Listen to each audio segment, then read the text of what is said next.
Narito na ang Enero 2026 at kasama nito ang isang makapangyarihang pagbabago sa kalawakan na tatangkilikin ang buhay ng bawat hayop sa Chinese zodiac. Nais mo bang malaman kung paano ang enerhiya ng universo ay nag-aalin sa iyong tadhana sa taong ito? Bubukas ba ang iyong zodiac sign ng mga pintuan patungo sa kasaganaan, pag-ibig, at tagumpay, o may mga hamon na kailangan mong pagtagumpayan? Nagsalita na ang mga bituin at ang mga lihim ng Feng Shui ay naghihintay na gabayan ka. Sa paglalakbay na ito sa Chinese zodiac para sa Enero 2026, tuklasin ang daraanan at kung paano mo magagamit ang mga celestial na puwersa upang hubugin ang iyong hinaharap. Habang tayo ay pumapasok sa Enero 2026, ang universo ay nag-aalin sa mga paraan na tiyak na makakaapekto sa bawat aspeto ng ating buhay. Para sa bawat isa sa 12 hayop ng Chinese zodiac, ito ay isang panahon upang yakapin ang pagbabago, kasaganaan, at personal na pag-unlad. Ngunit ano nga ba ang inihahanda ng taon para sa iyo? Kung ikaw man ay daga, buhay, tigre, o anuman sa mga tanda, ang mga bituin ay handa ng ibunyag ang mga natatanging oportunidad at hamon na haharapin mo sa mga darating na buwan. Ang Feng Shui, ang sinaunang sining ng pag-aayon sa natural na enerhiya ng kapaligiran, ay may mahalagang papel din sa paghubog ng enerhiya ng taon. Sa gabay na ito, tatalakayin natin ang mga prediksyon para sa bawat hayop ng zodiac sa Enero 2026 at susuriin kung paano makakatulong ang Feng Shui upang mapabuti ang iyong kapalaran, kalusugan, at relasyon. Maghanda ng mag-alin sa universo habang binubuksan natin ang mga lihim ng isang makapangyarihang bagong taon. Pagtataya ng zodiac para sa Enero 2026.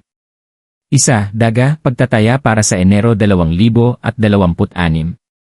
Para sa mga ipinanganak sa ilalim ng daga, ang Enero 2026 ay magdadala ng mga kapanapanabik na bagong pagkakataon para sa paglago sa karera.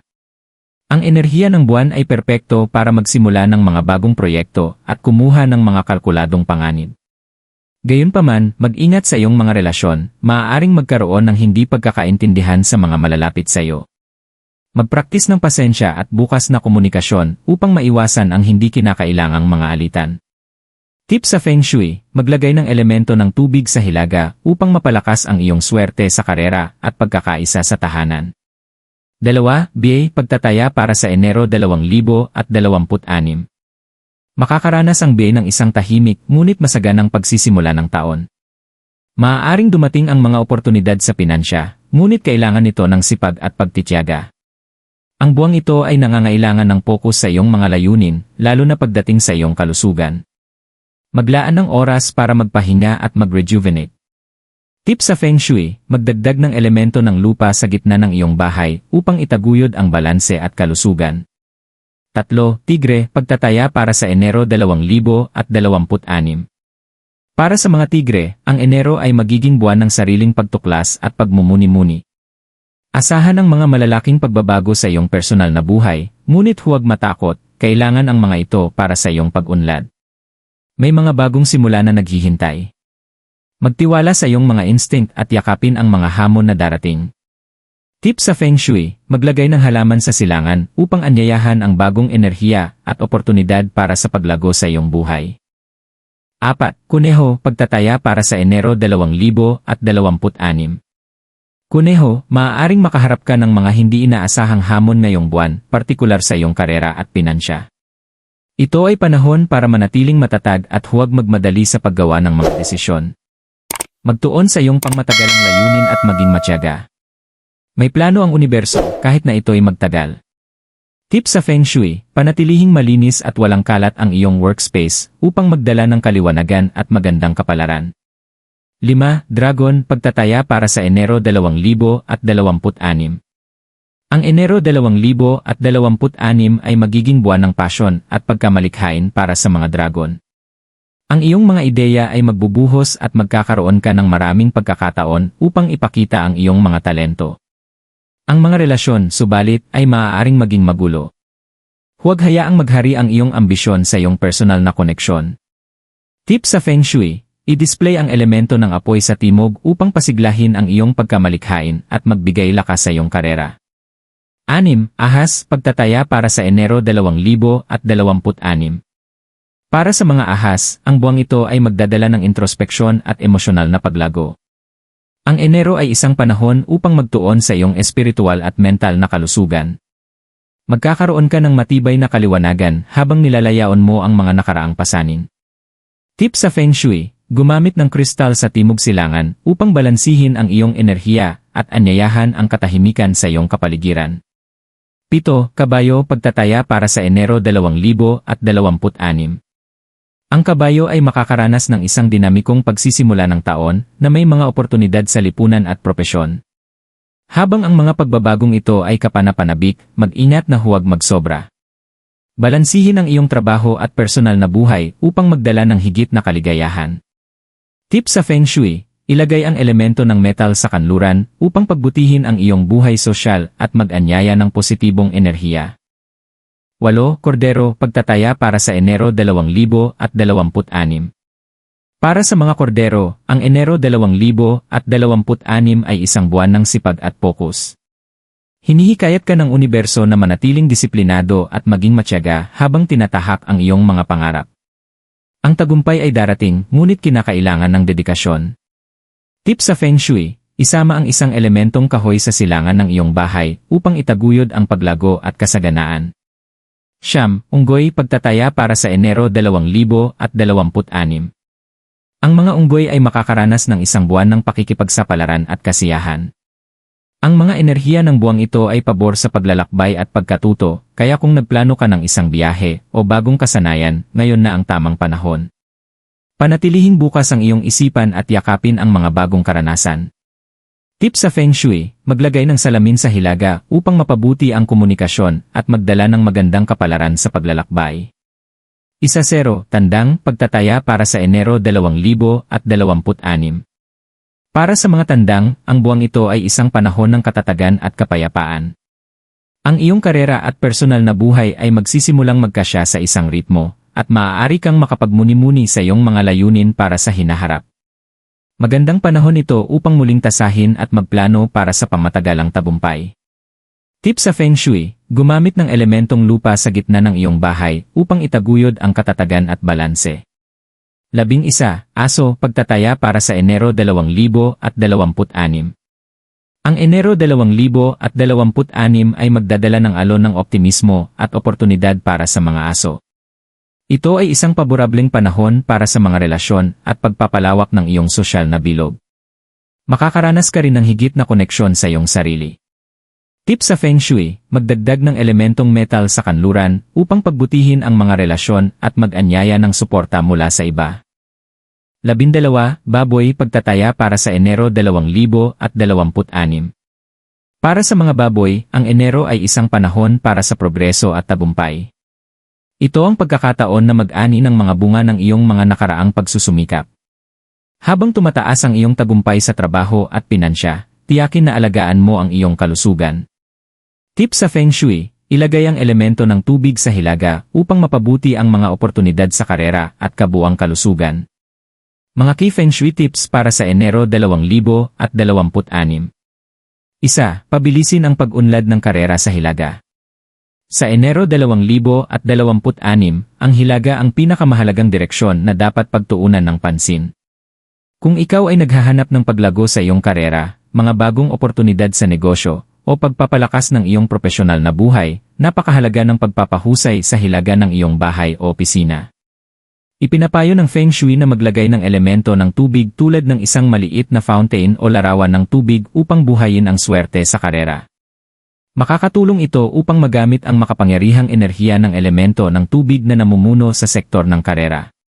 Huwag kalimutan na panatilihing malinis at walang kalat ang lugar na ito upang hayaan ang enerhiya na dumaloy ng malaya. 2. Lumikha ng harmonya gamit ang lupa sa gitna. Ang gitna ng iyong bahay o opisina ay ang hub ng enerhiya na nakakaapekto sa bawat aspeto ng iyong buhay, kabilang ang iyong kalusugan at mga relasyon. Para sa buwan ng Enero 2026, mahalaga na magtuon ng pansin sa sentrong espasyo na ito. Maaari mong balansihin ang enerhiya dito sa pamamagitan ng paglalagay ng mga elementong lupa tulad ng mga bato, kristal, o halaman. Ang lupa ay sumisimbolo ng katatagan, pagpapalusob, at pag-aayos na magiging mahalaga habang tinatahak mo ang mga pagbabago sa enerhiya ng bagong taon. Ang isang maliit na potted plant o mangkok ng kristal ay makakatulong dito. 3. Pag-activate ng pag-ibig at relasyon sa Timog Kanluran. Kung nais mong mapabuti ang iyong buhay, pag-ibig o relasyon, ang Timog Kanlurang sulok ng iyong bahay ang dapat mong pagtuunan ng pansin ngayong Enero. Ipinapayo ng Feng Shui ang paglalagay ng mga bagay na sumisimbolo ng pag-ibig at harmonya sa lugar na ito, tulad ng mga pares ng bagay, mga pink o pulang kristal, o kahit pares ng mandarin dogs. Ang mga simbolo na ito ay kilala sa pagpapalakas ng pag-ibig at pagpapalalim ng iyong emosyonal na koneksyon sa iba. Tiyakin na panatilihing malinis ang lugar na ito dahil ang kalat ay maaaring humarang sa positibong enerhiya. 4. Pagtibayin ang kalusugan gamit ang silangan. Para sa iyong kalusugan, ang silangan ang lugar na dapat pagtuunan ng pansin ngayong Enero. Ang direksyong ito ay namumuno sa kalusugan at pamilya, kaya't mahalaga na mag-focus dito upang matiyak ang pangkalahatang kalusugan. Maaari mong mapabuti ang enerhiya ng lugar na ito sa pamamagitan ng paglalagay ng mga elementong kahoy tulad ng halaman o kawayan. Makakatulong ito sa pagpapalakas ng kalusugan at pagpapanatili ng balanseng kapaligiran. Kung nakakaramdam ka ng pagkapagod, maglagay ng jade plant o mga kahoy na figurine sa espasyong ito. 5. Magdala ng kayamanan at kasaganaan gamit ang Timog Silangan. Para akitin ang kayamanan at kasaganaan sa iyong buhay ngayong Enero, magtuon ng pansin sa Timog Silangang bahagi ng iyong bahay. Ito ang sektor ng kayamanan sa Feng Shui, at nakatutok ito sa paglikha ng mga oportunidad para sa pinansyal na paglago at kasaganaan. Ang enerhiya ng elemento ng kahoy, na kaugnay ng paglago at buhay, ay susi dito. Ang isang maliit na money plant, vase ng kayamanan, o anumang bagay na sumisimbolo ng kasaganaan sa lugar na ito ay makakatulong sa pagpapasigla ng positibong enerhiya sa pinansya. Magandang pagkakataon ito upang itakda ang iyong mga layunin para sa taon at tiyakin na ang iyong wealth corner ay aktibo at puno ng buhay na enerhiya. 6. Linisin ang negatibong enerhiya gamit ang timog. Ang timog ay kumakatawan sa kasikatan, pagkilala, at mga koneksyon sa lipunan. Gayunpaman, ito rin ay isang lugar na madaling makapagdala ng negatibo o stagnant na enerhiya, lalo na kapag ang mga bagay ay hindi umaayon sa plano. Ang Enero 2026 ay isang magandang panahon upang i-refresh ang espasyong ito. Ang elemento ng apoy ang namumuno sa timog, at ang paglalagay ng mga kandila o pulang dekorasyon ay makakapagpasigla ng enerhiya dito. Ngunit mag-ingat na huwag magsobra sa kalat sa lugar na ito dahil maaari itong mag-block ng daloy ng pagiging malikhain at personal na pagkilala. Linisin ang anumang stagnant na enerhiya sa pamamagitan ng paglilinis sa timog at mag-anyaya ng sigla sa pamamagitan ng elemento ng apoy. 7. Gamitin ang mga kristal upang palakasin ang daloy ng enerhiya. Ang mga kristal ay isang napakamakapangyarihang kasangkapan sa Feng Shui. Para sa Enero 2026, isaalang-alang ang paglalagay ng mga partikular na kristal sa iyong bahay upang buhayin ang iba't ibang enerhiya. Ang clear quartz ay maaaring gamitin upang linisin at purihin ang iyong espasyo, habang ang amethyst ay makakatulong sa espiritual na paglago at emosyonal na pagpapagaling. Ang rose quartz ay mahusay para sa pag-ibig at relasyon, habang ang citrine ay ang perpektong bato para sa kayamanan at kasaganaan. Ilagay ang mga ito sa mga kaukulang sulok ng iyong bahay, o ilagay ito malapit sa iyong workspace upang mapalakas ang positibong enerhiya. 8. Balansihin ang iyong kapaligiran gamit ang Bagua Map. Ang paggamit ng Bagua Map ay isang mahusay na paraan upang maunawaan kung paano nakakaapekto ang iyong kapaligiran sa iba't ibang aspeto ng iyong buhay. Ang Enero 2026 ay perpektong panahon upang muling bisitahin ang Bagua Map at ayusin ang mga elemento sa iyong bahay upang tumugma sa mga aspeto ng buhay na nais mong pagbutihin. Kung ito man ay pagpapagana ng wealth corner, pagtuon sa iyong karera, o pagpapabuti ng iyong mga relasyon, ang Bagua Map ay gagabay sa iyo upang lumikha ng harmonya at kasaganaan sa iyong tahanan. Maglaan ng oras ngayong buwan upang i-refresh at iorganisa ang iyong espasyo ayon sa mga zonang ito. 9. Mag-declutter para sa malinis na daloy ng enerhiya. Isa sa mga pinakamahalagang Feng Shui tips para sa Enero 2026 ay ang mag-ayos at mag-declutter. Ang kalat sa iyong kapaligiran ay maaaring mag-trap ng enerhiya na nagpapahirap sa bagong mga oportunidad at positibong enerhiya na pumasok sa iyong buhay. Maglaan ng oras upang linisin ang mga lumang bagay na hindi na kailangan. Hindi lamang nito mapapalakas ang isang mas tahimik at organisadong espasyo, kundi magpapadali din ng daloy ng sariwang positibong enerhiya. Magtuon sa mga lugar na napabayaan, tulad ng mga drawer, kabinet, at ilalim ng kama, kung saan maaaring magtago ang stagnant na enerhiya. Paano ialin ang iyong buhay sa mga bituin? Habang nagsisimula ang Enero 2026, ang universo ay nag-aalok sa bawat isa sa atin ng pagkakataon upang gamitin ang makapangyarihang enerhiya ng darating na taon. Kung ikaw man ay daga, tigre, kabayo, o anumang iba pang tanda, ang mga bituin ay may landas na nakahanda para sa iyo. Ang mga prediksyon at Feng Shui tips na ibinigay ay hindi lamang para sa passive na kaalaman, ito ay para bigyan ka ng kapangyarihan na aktibong ialin ang iyong buhay sa cosmic na daloy ng enerhiya. Isa, magtiwala sa iyong intuisyon at yakapin ang pagbabago. Ang pagbabago ay hindi maiiwasan ngayong taon. Ang mga kalawakan ay gumagabay sa iyo patungo sa pagbabago, ngunit ikaw ang magpapasya kung tatanggapin mo ito. Magtiwala sa iyong intuition habang gumagawa ng desisyon, maging sa iyong karera, relasyon, o kalusugan. Magpapadala ang universo ng mga banayad na senyales, maging bukas sa pagtanggap ng mga ito. Halimbawa, kung ang prediksyon ay nagsasabi ng isang pagbabago sa karera, magsimula sa pamamagitan ng pagsasaliksik ng mga bagong oportunidad o pag-aaral ng mga bagong kasanayan na magtutulak sa iyo sa bagong landas. Ang mga bituin ay hindi ka pinipilit, tinutulungan ka nilang magabayan, gawin mo ang unang hakbang. 2. Magtakda ng mga layunin at i-visualize ang iyong tagumpay. Ang iyong mga pag-iisip ay makapangyarihan. Gamitin ito upang likhain ang hinaharap na nais mo. Ialiin ang iyong sarili sa enerhiya ng prediksyon ng iyong zodiac sa pamamagitan ng pagtatakda ng malinaw na layunin para sa taon. I-visualize ang iyong mga layunin, maging ito ay paglago sa pinansya, pag-ibig, kalusugan, o tagumpay sa karera. Maglagay ng mga affirmation sa iyong bahay o workspace, lalo na sa mga lugar na nakahanay sa enerhiya ng iyong zodiac. Sa buwang ito, ilagay ang iyong mga layunin sa papel o sa isang vision board. Sa paggawa nito, kumikilos ka upang i-manifest ang iyong mga nais sa realidad. 3. I-activate ang Feng Shui tips sa iyong espasyo.